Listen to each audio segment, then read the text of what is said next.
like a Hellcat. Ayan, hello mga friends, welcome back to my channel, Julene, and for today, we are going to make a bread. Ayan, we're going to make a homemade dough.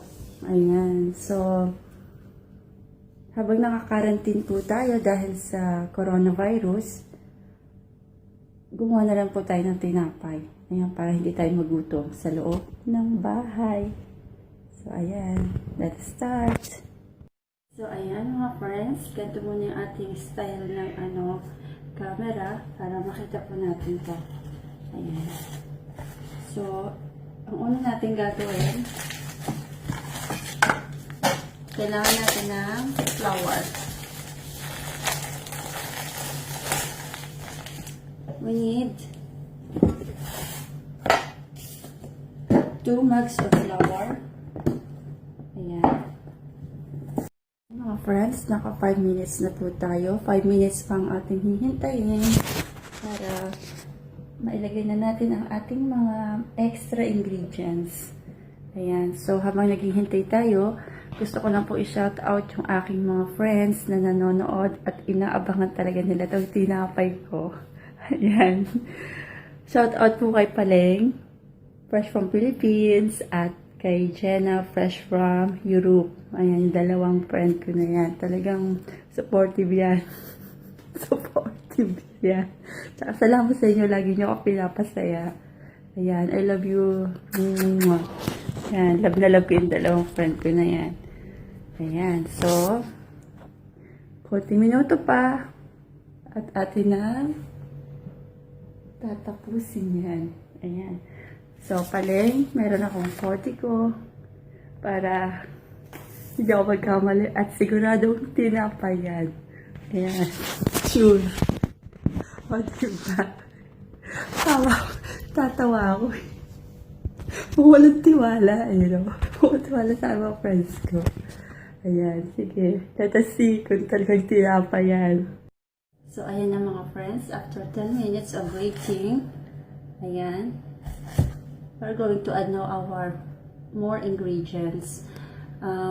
Naghintay tayo ng 10 minutes para mag-mix yung mga ingredients natin. Yun lang yun. So, we have to add 3 cups of flour again. Ayan.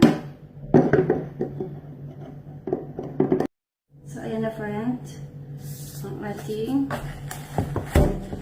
dough. Ayan.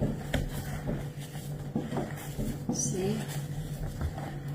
Hindi na siya masyadong malaki kasi dinagdagan na natin ng harina. So, ayan. Ayan, masamasahin lang natin ito. See? May technique yan sa pagnasa.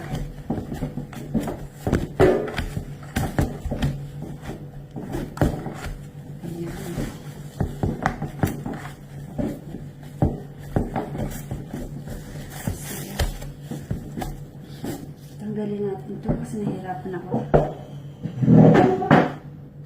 Ayan.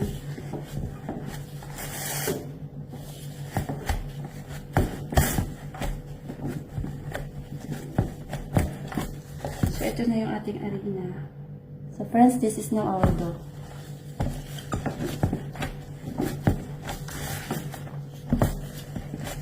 Homemade dough. Ito yung gagamitin natin sa paggawa ng tinapay.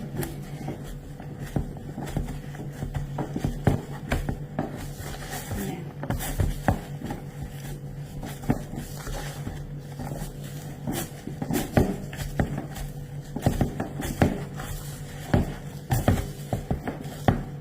Ayan. See? Mga 1 kilo siguro to. Mabigat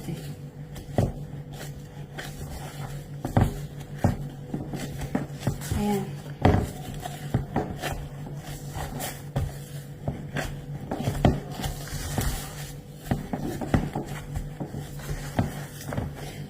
Okay na yan. Okay na.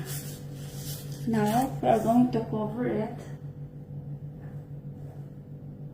Ayan, a piece of cloth para hindi siya hanginin, umalsa yung arena natin. And then, we're going to keep it 30 minutes or 1 hour in a closed area. We can use this. See? Ayan. Ganyan. Para umalsa yung arena natin at lumaki siya. Ayan. So, habang hinihintay natin na umalsa yung arena, gagawa tayo ng mga palaman sa tinapay. Ayan. Hindi naman dressing tawag dun eh. Parang palaman yung sa loob ng tinapay para mas masarap. So, let us start. Hello mga friends, for today we are doing a bread or ma'ajanat in Arabic. So, ito na ang ating susunod na preparation. Lagyan po natin ito ng oil. Cooking oil or olive oil. Any oil na available po sa inyong mga bahay. Ayan, para hindi dumikit ang ating tinapay. Ayan.